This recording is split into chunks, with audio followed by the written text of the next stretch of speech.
Hi everyone, Michael McVitie, President of Red Fortress Property Management, here with you today to go over your owner's portal and what information that you can get from it. So without further ado, I wanted to show you how you can get some really important information about our system and how it operates. Okay, so I'm going to log in. You put your username, that's your email, and then your password. You can see that in a previous video that we just did. All right, so when you first log into your owner web access, you're going to see that there's a lot of different, information that pops up. Just a general note on this video. So I created an account, awesome client, where some of the things I could not duplicate for as your portal would show for a couple of different reasons. One is that there are some functions that occur automatically, like say, for instance, like a bill pay. So if we paid a lawn bill in a normal fashion, we would have an invoice, we would input it as a bill, and then it would come out and it would show up a little bit differently um, under the bill section for you guys than it would for, say, this awesome client sample account. Okay. The other thing is the same thing is with owner distributions. I did a general ledger, but how it would show up for you guys might be slightly different. So I'm just going to go over a general aspects of how reports work and so forth, and we'll go from there. So there's a lots of different information that you see here: the ownership, last management fee, the balance in your account. You can see notes, which is under the history notes. It shows the most recent ones. You can also see where the management fees are, okay, and how it's charged. Again, yours might be broken down by unit, and also the owner distributions. Now you notice that the owner distributions, they're showing nothing here, but if you come up here, it doesn't show anything, but you'll see later that there actually were, in fact, owner distributions. I did it through a general ledger. Normally, you're going to see your owner distributions down here. Okay, so just a little bit of subtle differences, but I wanted to point this out. So first of all, if you go under this category for bills, you're not going to see anything right now. For actual bills, but you're going to notice that there's a management fee. And if you click on this, it's going to show you some information about it, like it was done to Red Fortress Property Management. It shows the amount and it shows management fee expense. So it doesn't actually show you the invoice, but it will show you normally what the bills are paid for. For instance, if we were paying a mortgage or lawn care, something like that, you'll normally see it under this expense account. Okay, so that's the bill section. Owner distributions. Very often, what would happen is you would see distributions if you're getting them. Also, you can look at the filters up here to look at and change the date. A lot of these are showing from the last year, so you would see a list, hopefully, of owner distributions to here. If we go to the next tab over here, management fees, again, you'll see that there was $256 charged for the awesome client person. Over on that date over here. Okay, so you can see again, management fees, it breaks it down by unit and when it's charged.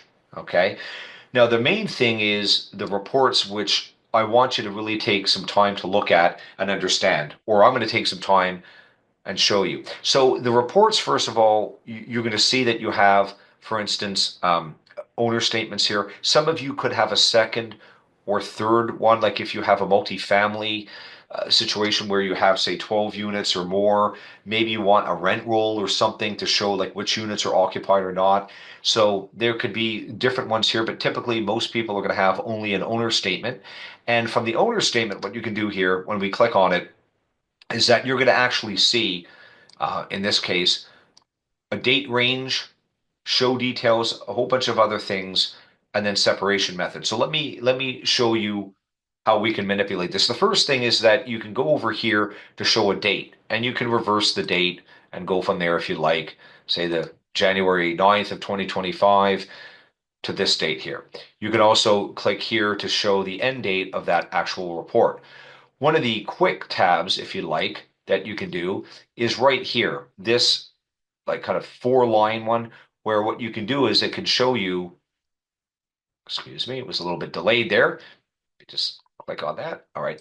If you click on this, it'll actually take you automatically to, say, a month to date where it changes it. You can hit the back arrow to do it from the previous month. You can do it this week week to date, year to date. So it's going from the first of the month or the first of the year to up till today. You can also hit the back arrow here to do all of 2024 or 2023, that sort of thing. Also, you can go into other options, last quarter, this quarter, next quarter, all kinds of different things. Okay. So that's the first thing that you would like to look at. Second thing about show details, again, this is really, really for advanced people that showing detailed income expense. It's showing what's happening in like different bank accounts and so forth. Again, for most people, this isn't essential at all. Okay. It's just showing what's happening. If somebody pays us and it's going into our account and then it's going into your account and what's happening on our side, your side, and that sort of thing. Accountants tend to love this sort of thing. Okay. These again are not necessarily very important. Text wrapping in columns and so forth like that. That's not really important. Exclusion options is if you want to say prepare a document and you don't have phone numbers on it or reserve bank numbers or security deposits, undeposited funds, that sort of thing. You can just click these things and they will remove them from the report that you're about to run down here. Okay. And then finally, one of the big things that I'm going to get to is separation method. I'm going to show you this a little bit more in detail on how it affects. But when you hit this, do not separate means it's the normal report. For most people, this is what you're going to choose. You're going to choose do not separate because it's going to run for one property. So if you have a single family home, it's going to considered one property. If you have a duplex, it's considered one property. If you have a 10 unit apartment complex, it's all on one address, it's all one property. When it says separate by properties, that's when, say, you have two duplexes and you're keeping track of them on different addresses. So duplex A could be separated from duplex B. Okay. And separate by units is when you take it a step further and break it down by unit level. So if you have a duplex, there's two units. If you have a single family home, it's only one. But there's a slight issue or problem with the financials if you do it because it doesn't take into account all the expenses of a property at the unit level. So let me give you an example of what I mean by that. First of all, we're going to look at our owner statements, and let's just say that you want to head back here. You want to do it for this year, okay, year to date, okay. But let's just say that I have, in this case, awesome client has a duplex, and what we're going to look at doing is we're going to look at changing the date and saying, hey, what's happening with our client our actual financials on the first of this year. Okay. Now, if you go down here, there's a couple of different variations. You have PDF, which is again an attachment. We'll show you that way.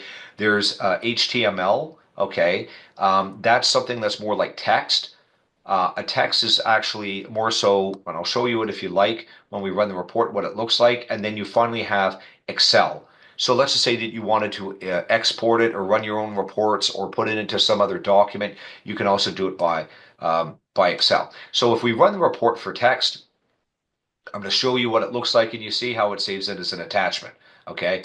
If we look at the attachment, it's a whole bunch of jibber jabber and it's on a different screen. I won't even show it for you. The best way to do it normally, unless you want to transfer it into some other file for your accountant or they give you a file that they want you to put numbers in, you might use Excel. But other than that, normally a PDF is the best way to do it. So when we look at what's happening on the 1st of January, you'll see right now that it shows the beginning bank balance, zero. You have an income of $1,000. The management expense say is 1,000. There's net income of 900 right now for that day, and you're ending with $900 in your bank account. Now, here's what's really vital for you to understand. Our owner's portal is just like the stock market. It is live. So if in the next 5 minutes I post a rent, or if we post a bill, it's going to affect it. So if you go into your online account at 9 o'clock in the morning and go back at 12, it could be changed, even though it's the same date. Okay. So really, really important to notice that. Sometimes people say, hey, I looked at it. It's a little bit different. Absolutely. Because as things are moved or charged or we collect rent, that sort of thing, it's going to affect everything. Okay. Now, let's just say that you're looking at this, you're like, wait, I have a duplex as the owner of Main Street. I'm awesome client. And I look at that, I say, well, wait, I normally get paid more. Okay. So what you can do is go back up here to rerun the report. This is where I can show you that by going to separate by units, if you're doing this for income reasons, it'll be really good. And here's why. If you own a lot of multifamily, that sort of thing, it's going to be very helpful. So the first thing that happens is if you're running it by units, it shows you the same document here. You're going to see this $1,000. This is actually for the entire property. Then what it does is next, it breaks it down to the first unit, 123 Main Street. It shows your income. And then if you hit the next one, you'll see 125 Main Street. That's unit 2 of this property. And you'll see that it's showing nothing. So that means that unit 1 paid the $1,000 and unit 2, 125 Main Street, did not. Okay, so what you can do as an owner is, depending on how many properties you have, it doesn't matter if you have 4 single-family homes, which are 4 properties, if you have a fourplex where there's 1 property and 4 units, if you wanted to, you can first of all run your overall expenses and income this way, and then you can do it by units if you want to see who's paid. Okay, so for instance, if I all of a sudden moved this up and said, okay, now it's the 5th day of January, let's see what's going on with my property for the first 5 days of January. What you'll see now is, oh, $2,200. It looks like both units paid. Here's my management fee, and here's the ending bank account balance. Okay. One other thing to point out, when we show you total reserves here, okay, cash requirements, what that's saying is that is your theoretical $500 is going to be held back out of this number here. So in other words, if I were to pay this client right now, it would be $1,480 coming out, and then this number would be 500. So this doesn't mean that you already have $500. What they're saying is the total requirements for you is $500. Okay, that's the normal one. It could be different for a different range of reasons, but it's saying the requirement is $500, not that you actually have $500 right now. This is contained right here in your bank balance. Okay, so let me show you another step that's going to happen. So let's just say that you're looking in next and you're going a couple of days in the future and you decide to run a report. And I'm going to show you what the issue is with units. Okay, so if I'm showing you right now, again, the consolidated financials for 123 Main Street as a property, both units, you'll now see that there's a management fee and a landscaping bill that just came in. Okay, so this is now from January 1 to January 8th. You can see that we're at $1,855. Okay, now if I go and I run this report by units, okay, here's the issue with running it by units. Some of the expenses are not going to be done at the unit level, meaning we don't change a bill and split it up among units. Okay, so a case in point is when you're looking at this, you'll see the management expense and the landscaping. Okay, if you look at unit 1, you'll see that it only shows $1,000. It doesn't show the landscaping bill and it doesn't show the management fee. It could, the management fee, depending on the setup, but not always. Okay, the same thing with 125 Main Street Unit B. It shows the income, but it doesn't show, for instance, the landscaping bill of $125. Likewise, if we send you money off, it's by the entire property. It's not based on sending you off some money from unit number 1, some money on unit number 2. And again, this is a duplex. So what I caution people on is that when you're looking at running these reports, first of all, you want to normally have a do not separate. That's going to be your overall bill. Okay, if you have a single family home, a duplex, 12 units, this is the bigger picture. If you have multiple properties, say 2 or 3 or more single family homes, you have 2 or 3 duplexes or a combination of a single family home and a duplex, then if you separate by properties, it's going to show the single family home and then it's going to show the duplex. If you want to see whether people have basically paid rent, go by separate by units, but just keep in mind that if you're trying to get this financial information by unit to add up to the property, it won't work because there are expenses and income that are done at the property level. Okay. You'll say, well, what income might be done at the property level? It could be something like laundry income. So if you had a 12-unit apartment community that had laundry, we're not going to say that the laundry bill came to unit number 1 and 3 and 7 and that sort of thing. We might just say, oh, the laundry income for the month for the property is $100, and then it gets posted to the property, not to the unit. Okay, so really important when you're looking at financials, not to separate by unit because some of the expenses will not be at the unit level. Okay, if we look real quickly here on the 10th, that's normally when we're doing our first distribution. If you run the reports, you'll see right now here, paid to owner. Awesome client is very happy now. We've sent them $1,355, and you can see right now that the ending bank balance is 500. Okay, so that's a little bit on the reporting side of things. But let's just say that you want to do something a little bit more detailed, or you're looking for financials in that. You might want to say, hey, Michael, it's February right now. What are we doing year to date? Once again, you can look at it this way. You can look at it and say, all right, here's the entire year so far, $3,200 in income. Here's the management fee, the landscaping, and so forth. Here's the total net income. It's positive, which is always great. That's what we want. We have $1,355 that have been sent. Almost everybody gets it electronically. NACHA, a file transfer into their bank account.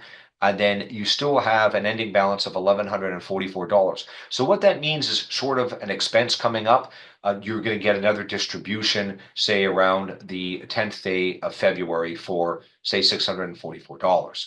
Okay, that's how that works. So those are the reports. I wanted to include the reports to you. Let me show you the final two things that are also really, really important. So let's just say that you're looking at making a payment to us for you're doing a turn. Maybe there's a roof repair. You have by make contributions in your portal. You can set things up to pay us by ACH checking, ACH savings, a credit card, or a debit card. Now, I don't think that if somebody overseas has a credit card, it might necessarily go through. But if you have any type of banking account or American credit card, I'm not sure if a Canadian credit card would work. Maybe you would get the exchange rate and a fee for that, or a debit card. If it's American, it will go through. Okay, but these are 4 different ways that you can pay. You can see that this is the property. Here's the bank balance. And let's just say that I was setting off $200 to pay for something as an example. If you hit continue here, what it's going to do is it's going to ask you, because I chose ACH checking, what's the routing number, your account number. It's going to ask for information, okay, zip code or postal code, and then we go from there. Okay, and then you would make contribution, and that's how you can make it instead of actually sending off a check by mail, which might take a week or longer. And unfortunately, sometimes they do get lost. Okay, final note, and this is really, really important. This is kind of cool. The history note section is really important because we post a lot of things that are vital for you. For instance, you'll see here the 2024 year-end financial. It's here. If you had a 1099, it's going to be here as well. If you had a 1042 as a foreign investor, your 1042, we're going to save it to here as well. So if you, in a month or two, all of a sudden need a copy of your financials or your 1099, you could go back for your financials to the reports and run it as an owner statement for the entire last year. You could go back here and then and do all that sort of thing. Okay. Or you can also get it right here. You can download it and it's going to show you right off the bat. Here's what happened last year. There was nothing that happened. That's my financial statement, okay, for 2024. So you can look at the year-end owner statement, your 1099, 1042. It's going to get uploaded here. Anything really key or vital is going to get uploaded to your history notes. Another thing is a sample inspection report. So we, on a regular basis, go out to see the properties, typically once a year. This is where your sample reports will also be starting to get loaded. Okay, so sorry for the delay. I'm uploading it, but this is an actual sample report, what it looks like. So when you look at it, this is say a property that was done in August 1 of 2024. And then you can take a look at it. This is a property. You can see it's an exit inspection. Somebody left here.